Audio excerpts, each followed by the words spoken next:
Welcome back students to my video. Students, आज के इस वीडियो में हम पढ़ने जा रहे हैं ग्लैंड्स चैप्टर यानी कि ग्रंथि क्या होती है। तो आज के जो वीडियो है बहुत ही ज्यादा इंपॉर्टेंट होने वाला है, क्योंकि आज के इस वीडियो में हम लोग ग्रंथि चैप्टर के बारे में पढ़ने जा रहे हैं। मैंने जो डाइजेस्टिव सिस्टम बनाया था, जो डाइजेस्टिव सिस्टम पे वीडियो, उस पे मैंने कुछ ग्लैंड्स के आपको नाम बताए थे, जैसे कि स्लीवरी ग्लैंड, गैस्ट्रिक ग्लैंड और ये सब जो ग्लैंड्स होते हैं। मगर इन सब के बारे में जो होता है, इनका एक पूरा डिटेल वीडियो होता है, यानी कि पूरा डिटेल चैप्टर। तो आज के इस चैप्टर में हम लोग यही पढ़ने जा रहे हैं। तो चलिए शुरू करते हैं आज की इस वीडियो को। तो देखिए, पहले ग्रंथि यानी ग्लैंड्स। ग्लैंड्स आखिर होते क्या है? यानी ग्रंथि हमारी बॉडी में एक ऐसा पार्ट होता है जो कि छोटा सा, बहुत छोटा सा, छोटे छोटे पार्ट्स होते हैं ग्रंथि जो हुआ करते हैं। और उनमें जो ग्रंथियां होती हैं कि उनमें या तो एंजाइम भरा रहता है या तो हार्मोन भरा रहता है। और कुछ कुछ तो ऐसी होती है जिनमें दोनों भरा रहता है, हार्मोन भी भरा रहेगा और एंजाइम भी भरा रहेगा। जैसे कि हमारे पास ये एक, फॉर एग्जाम्पल ये ग्लैंड है। फॉर एग्जाम्पल मान लीजिए मेरे पास ये ग्लैंड है। इसमें क्या है, इसमें मान लीजिए कि ये एंजाइम भरी है, यहाँ पे हार्मोन भरे हैं, यहाँ पे हार्मोन भरे हैं और यहाँ पर एंजाइम भरी है। ठीक, तो ये ग्लैंड कौन सा हुआ? ये हुआ मिश्रित ग्रंथि यानी कि मिक्स्ड ग्लैंड। अब देखिए मैं आपको समझाता हूँ। देखिए जो ग्लैंड्स होते हैं, अब ग्लैंड्स तो समझ गए क्या होता है, यानी कि ग्रंथि। ग्रंथि हमारी बॉडी में एक थैली के जैसे होता है, जिसमें या तो एंजाइम भरा रहता है या तो हार्मोन भरा रहता है या फिर दोनों ही भरे रहते हैं, हार्मोन एंजाइम दोनों। ओके, तो अब देखिए जो ग्रंथि होती है, ग्रंथि के भी तीन टाइप्स होते हैं। ग्लैंड्स के तीन टाइप होते हैं, एक्सोक्राइन ग्लैंड, इंडोक्राइन ग्लैंड और मिक्स्ड ग्लैंड। मैं आपको स्क्रीनशॉट लेने का टाइम दे दूंगा। तो देखिए ये तीन ग्रंथि होती है। देखिए एक होता है बहिस्रावी ग्रंथि, हिंदी में एक्सोक्राइन को बहिस्रावी बोला जाता है, इंडोक्राइन को अंतरस्रावी ग्रंथि बोला जाता है, मिक्स्ड ग्लैंड को मिश्रित ग्रंथि बोला जाता है। ओके, अब देखिए, अब कुछ लोग सोचते हैं जो मतलब कि ग्लैंड चैप्टर पूरा ढंग से नहीं पढ़े रहते हैं, वो कहते हैं बहिस्रावी ग्रंथि वो ग्रंथि होती है जो हमारे शरीर के बाहर होती है। ठीक, यहाँ पे ऐसे तो लिखा है बहिस्रावी ग्रंथि, मतलब लगता है कि बाहर होती है। नहीं, ऐसा नहीं होता। जितनी भी हम लोगों की ग्रंथियां रहती है सब शरीर के अंदर ही रहती है, बस नाम है बहिस्रावी ग्रंथि, अंतरस्रावी ग्रंथि और मिश्रित ग्रंथि। ओके, अब देखिए आज के इस वीडियो में हम खाली एक्सोक्राइन ग्लैंड के बारे में पढ़ेंगे, क्योंकि अगर मैं तीनों को बताने लगा तो एक तो वीडियो बहुत ज्यादा लंबी हो जाएगी और आपको ज्यादा देर तक अगर आप लगातार पढ़ेंगे तो आपको कुछ समझ में भी नहीं आएगा। क्योंकि लगातार पढ़ने की वजह से क्या होता है, अगर आप लगातार पढ़ते हैं तो आपको कुछ नहीं याद होगा, इसलिए हमेशा ब्रेक ले लेके थोड़ा थोड़ा पढ़ो। ओके, अब देखिए समझते हैं एक्सोक्राइन ग्लैंड्स। एक्सोक्राइन ग्लैंड्स क्या होती है? एक्सोक्राइन ग्लैंड्स वो ग्लैंड्स होती हैं जिनमें सिर्फ एंजाइम पाया जाता है। ऐसे ग्रंथियां जिसमें सिर्फ एंजाइम पाया जाता है उन्हें कहते हैं एक्सोक्राइन ग्लैंड यानी कि बहिस्रावी ग्रंथि।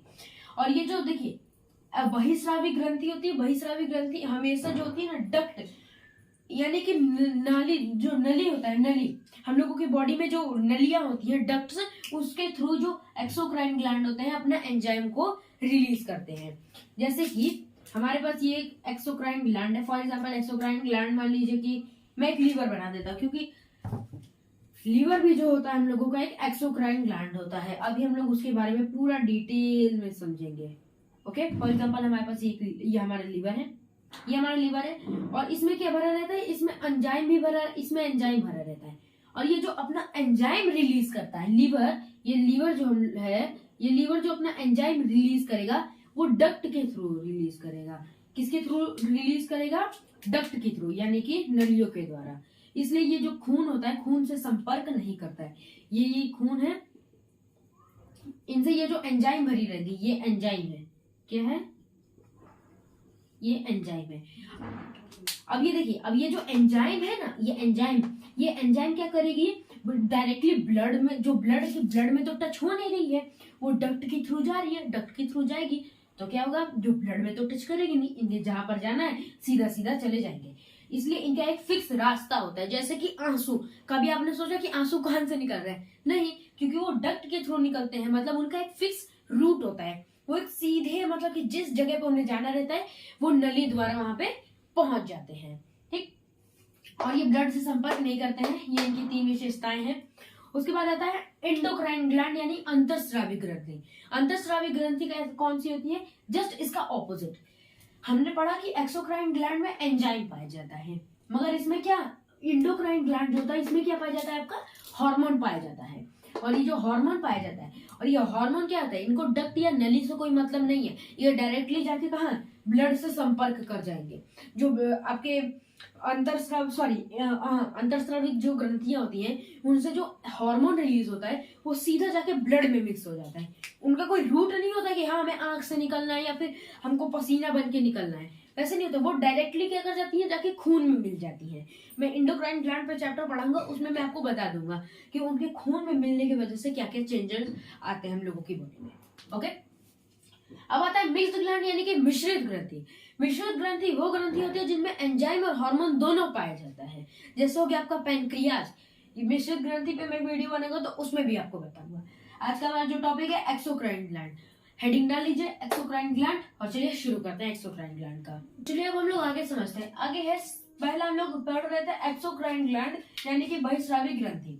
अब देखिए बहिस्रावी ग्रंथि कौन सी ग्रंथि होती है, हमने जानते हैं जिसमें एंजाइम पाया जाता है और वो डायरेक्टली ब्लड में जाकर नहीं मिक्स होती, यानी खून में जाकर उनका खून से संपर्क नहीं होता है। ओके, तो पहले जिसमें ग्रंथि आती है हम लोगों की वो है सेरुमेन ग्लैंड, यानी कि इसको हम लोग सेरुमेन ग्लैंड को सेरुमेन ग्रंथि हिंदी में कहा जाता है। ठीक, ओके। अब जो सेरुमेन ग्लैंड होता है इसका वर्क क्या होता है, मगर वर्क जानने से पहले हम लोग जान लेते हैं ये कहाँ पर पाई जाती है। ये हम लोगों के जो ईयर होते हैं, कान में ये पाई जाती है, ईयर में पाई जाती है। और ये क्या करती है, मोम का निर्माण करती है, यानी कान में जो वैक्स होता है जिसे आप लोग या फिर कोई भी नॉर्मल पर्सन, जो भी पर्सन होता है जिसे हम लोग कान से निकालते हैं उसे कहते हैं मोम, वो वैक्स होता है। यानी जिसे हम लोग अपने भाषा में कहते हैं ये कान के अंदर गंदगी है, कान के अंदर गंदगी जिसे हम लोग बोलते हैं, वो मोम का निर्माण करती है। और इसकी एक खास बात है कि जितना ज्यादा मोम को निकालोगे सेरुमेन ग्लैंड से, तो सेरुमेन ग्लैंड उतना ज्यादा उसको क्या करता रहेगा, उसका निर्माण यानी उसको बनाता रहेगा। इसलिए आपने देखा होगा जो आदमी जितना ज्यादा कान में से अपना गंदगी निकालता है वो दिन भर या फिर डेली वो निकालता ही रहता है, और जो नहीं निकालता अपने कान से गंदगी वो निकालता ही नहीं है, क्योंकि जितना कम आप सेरुमेन ग्लैंड का वर्क करवाओगे, आप जितना ज्यादा उसमें से वैक्स निकालोगे अपने कान में से, तो क्या होगा, जो वो सेरुमेन ग्लैंड होगी उतना ज्यादा वापस से वैक्स बनाने लगेगी।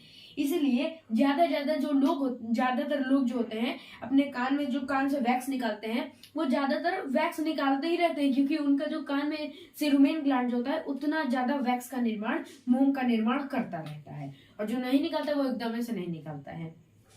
ओके, उसके बाद है लेक्राइमल ग्लैंड। अब देखिए मोस्ट इंपॉर्टेंट लेक्राइमल ग्लैंड क्या होती है। अब देखिए जो लेक्राइमल ग्लैंड होती है हम लोगों के आंखों में पाई जाती है। ओके, आंखों में पाई जाती है, और ये क्या करती है, आंसू यानी टीयर, आंसू को इंग्लिश में टीयर बोला जाता है, आंसू का निर्माण करती है। जो हम लोगों के जब हम लोगों की मम्मी मारती हैं तो हम लोगों को जब आंसू आते हैं उसी को निर्माण कौन करता है, लेक्राइमल ग्लैंड करता है। ओके, और अब आता है उसके बाद ये देखिए हम लोगों के जो आंसू होते हैं उसमें कौन सी एंजाइम पाई जाती है। एक बार क्वेश्चन पूछ दिया था कि हम लोगों के आंख में जो हम लोगों की जो आंसू होती हैं, आंसू में से कौन सा एंजाइम पाया जाता है, तो कौन सा एंजाइम पाया जाता है, लाइसोसोम एंजाइम पाया जाता है। यहाँ पे मैंने लिख रखा है लाइसोसोम, ये पाया जाता है। अब ये देखिए जो लेक्राइमल ग्लैंड होता है हम लोगों की आंख के ऊपरी भाग में पाया जाता है। ठीक, और यहाँ पर हम लोगों की आंख पे यहाँ पे आप देखे होंगे कुछ मतलब कि जो मसल्स का पूरा बना होता है वो क्या होता है, पंक्टम। ये क्या होता है, पंक्टम। अब ये देखिए जो पंक्टम होता है वो डायरेक्टली हम लोगों के नाक से कनेक्टेड रहता है। इसीलिए अगर देखते होंगे कि जब भी मम्मी या पापा मारते हैं किसी भी बच्चे को या फिर हम ही लोग को मारते हैं, तो जब वो आदमी रोता है या फिर वो जो भी बच्चा हो बच्ची हो जो भी हो रोता है तो उसके नाक से भी निकलने लगता है, नाक से भी वो आंसू निकलता है, क्योंकि जो पंक्टम होता है आंसू को स्टोर करता है। और जब जितना ज्यादा अगर मान लीजिए ज्यादा तेज मार दी तो ज्यादा रोने लगा अगर बच्चा, तो जितना ज्यादा आंसू होगा तो ये स्टोर कर लेगा, मगर जहां स्टोर के बाहर हुआ बस नाक के रास्ते निकाल देता है इसको। ओके, अब हम लोग समझते हैं मोइबोमियन ग्लैंड। अब देखिए वो जो मोइबोमियन ग्लैंड होता है ये हम लोगों के आंख के निचले हिस्से में पाया जाता है। क्या, आंख के निचले हिस्से में कौन सा ग्लैंड पाया जाता है, मोइबोमियन ग्लैंड। देखिए मैंने यहाँ पर जो डायग्राम बनाया है उसमें आपको साफ दिख रहा होगा, ये मोइबोमियन ग्लैंड है। ओके, अब देखिए आप लोग पहले एक बार स्क्रीनशॉट ले लीजिए। मैंने पिछले मैंने टॉपिक पढ़ाया था जिसमें मैं ग्लैंड के बारे में बता रहा था, उसके लिए सॉरी मैं आपको स्क्रीनशॉट नहीं लेने दिया। आई होप आप सबने नोट कर लिया होगा, इसका स्क्रीनशॉट ले लो। ओके, इसका स्क्रीनशॉट ले लियोगे। अब देखिए ये जो आंख में पाया जाता है, अब ये निचले भाग में भी पाया जाता है। अब इसका आखिर वर्क क्या होता है? ये वर्क क्या होता है? इसका तेल का निर्माण करता है। हम लोगों की जो आंख में तेल का ये निर्माण करता है, और ये तेल जो रात भर में जो तेल होता है इकट्ठा हो के क्या हो जाता है, आंख में सुबह सुबह जब उठते हैं कीचड़ हो जाता है। आंख में कीचड़ होता है कि नहीं होता, बताओ? होता है ना। और देखिए ये तेल का निर्माण क्यों करता है? आंखों की सुरक्षा के लिए। आंखों की सुरक्षा के लिए मोइबोमियन ग्लैंड तेल का निर्माण करते हैं, और वही तेल रात में पूरा इकट्ठा होकर कीचड़ का रूप ले लेती है, और सुबह में हम लोग कीचड़ को निकालते हैं। और कुछ कुछ लोग होते हैं जिनके कीचड़ इतना ज्यादा हो जाता है, बहुत ज्यादा हो जाता है कीचड़। ठीक, मोइबोमियन ग्लैंड का आपको वर्क समझ में आ गया। लाइसोसोम, सॉरी हाँ, लाइक्राइमल ग्लैंड, जो लाइक्राइमल ग्लैंड होता है इसका वर्क क्या होता है? ये आंसुओं का निर्माण करता है, और ये पंक्टम में जो आंसू जाके स्टोर हो जाते हैं, और जब पंक्टम के स्टोर के बाहर हो जाता है तो नाक के रास्ते आंसुओं को निकाल देता है। और ये इसमें और हम लोगों की जो आंख होती है, आंख से जो हम लोगों का आंसू निकलता है उसमें कौन सा चीज पाया जाता है? उसमें लाइसोसोम एंजाइम पाई जाती है। मोइबोमियन ग्लैंड का भी आप लोग समझ गए होंगे। अब आते हैं स्वेद ग्रंथि, यानी स्वेद, द आखिरी में लग रहा है, ना कि स्वेट, सॉरी स्वेट ग्लैंड इसे बोलते हैं, हिंदी में स्वेद कहा जाता है। स्वेद कहा जाता है, सफेद नहीं, स्वेद। ये क्या करता है? पसीने का निर्माण करता है। जो स्वेट ग्लैंड होते हैं, स्वेट ग्लैंड ये पसीनों का निर्माण करती है। हम लोगों को जो पसीना होता है ना, अब देखिए हम लोग अगर धूप में जाते हैं ना, तो ये जो स्वेट ग्लैंड होता है वो उतना ज्यादा तेजी से वर्क करने लगता है और पसीना पूरा निकाल देता है। पसीने के रास्ते ही जो बॉडी से जो गंदगी होती है वो भी निकल आती है। ओके, और जो देखिए काले लोगों को ना, जो ब्लैक लोग होते हैं उनको ज्यादा पसीना होता है एज कम्पेयर टू जो गोरे लोग होते हैं। उसके बाद आता है सेबिकस ग्लैंड। सेबिकस ग्लैंड यानी तैलीय ग्रंथि, इसको हिंदी में बोला जाता है। इसका वर्क क्या होता है? ये इसका वर्क होता है सीबम का निर्माण करना, सीबम का निर्माण करना, और ये नाक के ऊपर पाए जाते हैं यहाँ पे, इसीलिए देखिए, या फिर आप लड़का हो या फिर लड़की हो, जब यहाँ पे सीबम का निर्माण होने लगता है हल्का हल्का, तो मतलब कि जो बॉयज होते हैं या फिर गर्ल्स कहते हैं कि ये क्या हो निकल रहा है, उसी समय क्रीम व्रीम लगा लेते हैं, पूरा क्रीम लगा लेंगे। और जब क्रीम लगा लेंगे तो इसी में तो दिक्कत हो जाती है। आप क्रीम लगा लोगे तो जो सेबिकस ग्लैंड होगा, तैलीय ग्रंथि, वो निर्माण तो कर रहा है, और ऊपर नाक के हिस्से में जा जाके पूरे क्या हो जाता है, इकट्ठा होते जाता है, इकट्ठा होते जाता है। आप बार बार क्रीम लगा दे रहे हो, उसे बाहर निकलने ही नहीं दे रहे हो भाई, वो इकट्ठा होके एक बार पिंपल का रूप ले लेता है। पिंपल जो होता है ना, पिंपल, उसके बाद आप कहोगे अरे यार ये पिंपल अब हो गया। ओके, और ये जानवरों में ज्यादा पाया जाता है, इसलिए आप जानवरों को, गाय वाय को टच करोगे ना, बड़ी सॉफ्ट सॉफ्ट लगती है। सॉफ्ट लगती है कि नहीं? जो जानवरों में सीबम जो ग्लैंड होता है, जो सेबिकस ग्लैंड होता है, वो ज्यादा होता है, और सीबम का निर्माण भी उन लोगों में ज्यादा होता है। इसलिए जब भी अगर नाक पे आप देखेंगे कि अगर नाक पे आपके जो सीबम अगर जब निकलने लगे तो उसे पानी से हटा दीजिएगा। ये नहीं कि आप उसी पे क्रीम व्रीम लगा देंगे, क्रीम व्रीम लगा दिए तो पिंपल ही पिंपल होगा। फिर सेबिकस ग्लैंड, तैलीय ग्रंथि आप समझ गए। उसके बाद आता है स्लेवरी ग्लैंड। स्लेवरी ग्लैंड के बारे में मैंने पाचक तंत्र, जो पाचन तंत्र बनाया था वीडियो, उसमें आपको पूरा डीपली पाचक एंजाइम के बारे में, आपको जो स्लेवरी ग्लैंड है उसके बारे में पूरा डिटेल समझ जाएगा, इसलिए मैं यहाँ पे टाइम नहीं वेस्ट कर रहा हूँ, आप जाके वो वाली वीडियो देख लीजिएगा। और ये क्या है? एक पाचक एंजाइम है, स्लेवरी ग्लैंड, जो हम लोगों की लार होती है, लार ग्रंथि से बोलते हैं। उसके बाद आती है गैस्ट्रिक ग्लैंड। गैस्ट्रिक ग्लैंड क्या होती है? इसमें 2 टाइप के एंजाइम पाए जाते हैं। गैस्ट्रिक ग्लैंड पर भी मैंने वीडियो बनाई थी, पाचन तंत्र जो पार्ट 2 है उसमें आप जाके देख लेना, डाइजेस्टिव सिस्टम पार्ट 2, उसमें मैंने बता रखा है गैस्ट्रिक ग्लैंड के बारे में। अभी हम लोग यहाँ पे देखेंगे, इसमें 2 एंजाइम पाए जाते हैं। कौन कौन सी? एक होती है रेनिन, कौन कौन सी? एक होती है रेनिन और एक होती है पेप्सिन। अब देखिए, जो रेनिन होती है, रेनिन का काम क्या होता है? जो हम लोग दूध पीते हैं, रेनिन क्या करती है? दूध उसको पचाने में वर्क करती है। और पेप्सिन जो प्रोटीन होता है, प्रोटीन को पचाने में हेल्प करती है। गैस्ट्रिक ग्लैंड के बारे में अगर आपको पूरा डिटेल में समझना है तो आप जाके मेरे पाचन तंत्र पार्ट 2 में आप जाके चेकआउट करिए, उसमें मैंने गैस्ट्रिक ग्लैंड के बारे में पूरी डीपली बताया। और अगर आपको स्लेवरी ग्लैंड के बारे में जानना है तो आप स्लेवरी ग्लैंड की वीडियो देखने के लिए पाचन तंत्र पार्ट 1 पे जाइए, उसमें मैंने स्लेवरी ग्लैंड के बारे में बताया। ठीक, गैस्ट्रिक ग्लैंड तक खत्म। उसके आगे हम लोग समझते हैं, हम लोग आगे समझते हैं। आगे है एक म्यूकस ग्लैंड। म्यूकस ग्लैंड क्या होता है, ये म्यूकस का निर्माण करता है, जिसकी वजह से ये जो गले है, गले में म्यूकस ग्लैंड पाया जाता है, इसलिए म्यूकस का निर्माण करता है।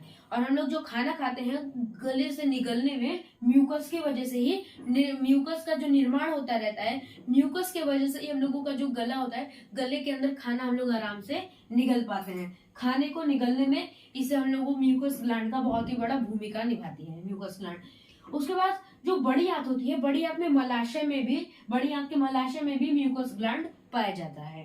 ओके, म्यूकस ग्लैंड के बारे में हम लोग समझ गए। अब हम लोग समझते हैं लीवर के बारे में। लीवर यानी कि यकृत, ये भी काफी ज्यादा इंपॉर्टेंट है, क्योंकि लीवर से आप अगर ये लीवर वाला अगर मैं आपको बताऊं, अगर आप लीवर वाला पॉइंट टू पॉइंट नोट करते जाए तो हर एक एग्जाम में लीवर से कुछ ना कुछ इन्हीं में से एक ना एक क्वेश्चन जरूर बनता है। ओके, इसमें जो लीवर होता है, लीवर भी यकृत जो होता है, हम लोगों को हिंदी में से यकृत बोलते हैं। और यकृत को बहुत सारे बच्चे समझ लेते हैं कि यकृत मतलब हार्ट होता है। हार्ट नहीं होता, यकृत मतलब होता है लीवर।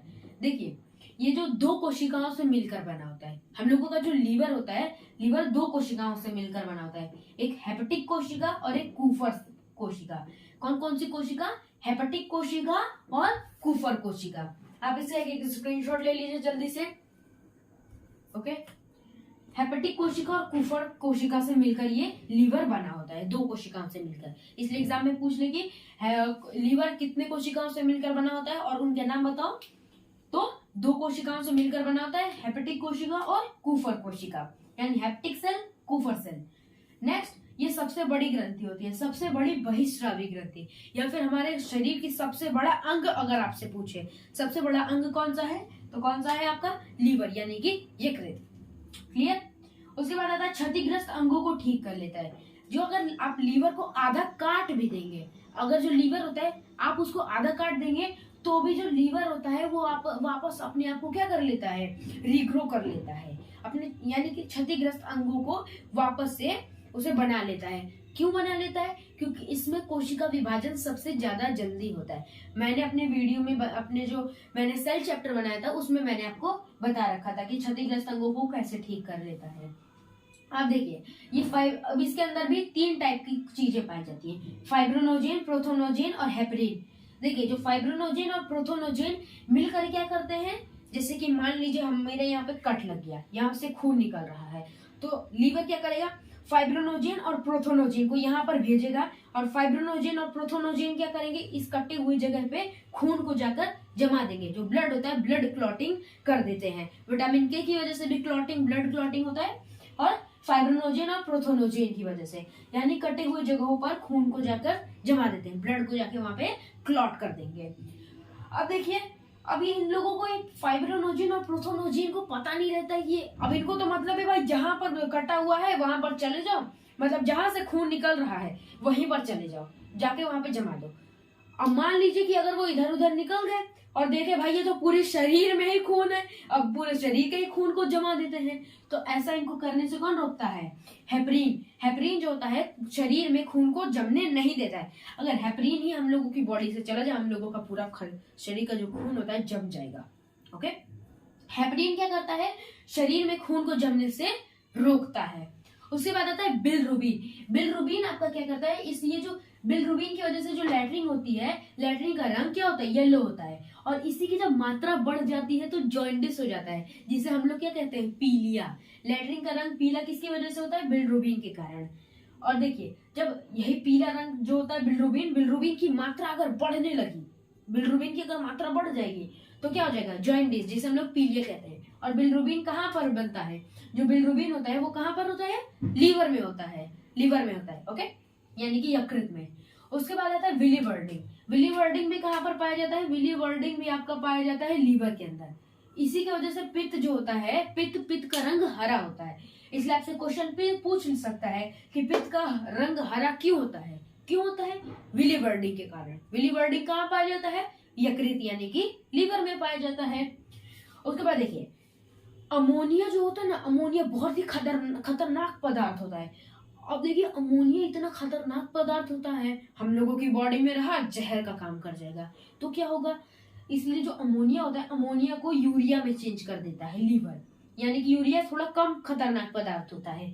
अमोनिया और यूरिया के बारे में मैंने अपने जो जो मैंने किडनी पे वीडियो बनाई थी उस पे आपको पूरा एक्सक्रेटरी सिस्टम में आपको अमोनिया और यूरिया के बारे में पूरा डिटेल मिलेगा। अभी हम लोग खैर यहाँ पे जान लेते हैं कि अमोनिया जो होता है, अमोनिया जैसे खतरनाक पदार्थ को यूरिया जैसे कम खतरनाक पदार्थ में बदलने का काम कौन करता है? लीवर करता है। उसके बाद जो ग्लूकोज होता है, ग्लूकोज को ग्लाइकोजेन में बदल देता है, ग्लाइकोजेन में। उसके बाद आता है कार्बोहाइड्रेट, कार्बोहाइड्रेट को फैट में बदल देगा और फैट को कोलेस्ट्रॉल में।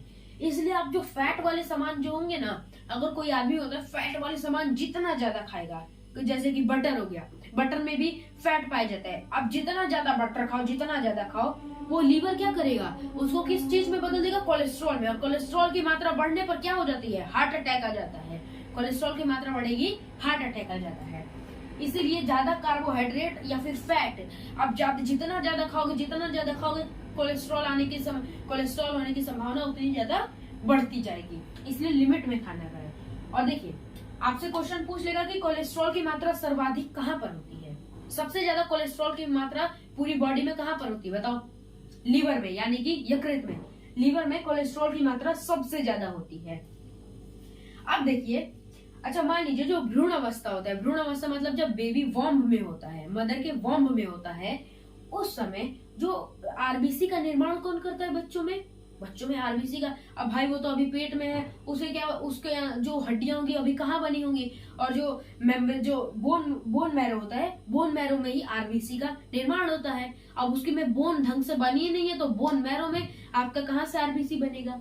तो उस समय भ्रूण अवस्था में जो लीवर के मीसोडर्म में आरबीसी का निर्माण होता है। लीवर के किस चीज में? लीवर के मीसोडर्म में आरबीसी का निर्माण होता है भ्रूण अवस्था में। ओके, अब देखिए, अब जैसे कि आप लोग देखे होंगे कि अगर किसी आदमी को जहर देके मारा गया है, या फिर क्या करेगा, जो आदमी बहुत ज्यादा शराब पीता है तो उसका ज्यादातर क्या होता है? लीवर ही खराब होता है। या फिर अगर कोई आदमी है, किसी आदमी को किसी ने जहर दिया है, और अगर आप उसको डॉक्टर के पास ले जाओगे तो वो तुरंत बता देगा कि इसको जहर दिया गया है। कैसे बता देता है डॉक्टर? देखिए, हमने क्या पढ़ा था, यकृत में 2 टाइप की कोशिकाएं होती है, हेपेटिक कोशिका और कूफर कोशिका। अब देखिए, कूफर कोशिका क्या करती है? कूफर कोशिका जैसे कि फॉर एग्जाम्पल किसी आदमी ने बियर पी, बियर देखिए जो खराब चीज होती है, कूफर सेल क्या करती है? जितनी भी खराब चीज होती है सबको अपनी तरफ अट्रैक्ट कर लेती है, सब अपने में मिलाती जाएगी। और कूफर सेल जो बियर होती है, बियर क्या कर देती है? वो कूफर सेल होता है, कूफर सेल को पूरी तरीके से डिस्ट्रॉय कर देती है। मगर लीवर तो वापस उसे बना लेता है।